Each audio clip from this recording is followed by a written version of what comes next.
আলাইকুম। আমি doctor Shafayet Hossain, senior medical officer হিসেবে ওয়াদাল খতিবে কর্মরত আছি।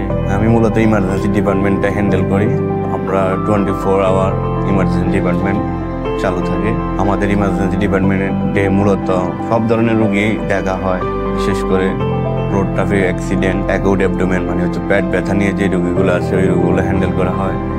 চেস্ট পেন, তারপরে হচ্ছে শ্বাসকষ্ট, তীব্র শ্বাসকষ্ট রোগী, ডায়রিয়া, যে কোনো বয়সের বাচ্চা আমরা অ্যাকুইট ম্যানেজমেন্ট দিয়ে তারপর যদি আমাদের এখানে ভর্তি দেওয়ার মতো হয় ভর্তি দিই, আর না হয় হায়ার সেন্টারে আমরা রেফার করে থাকি।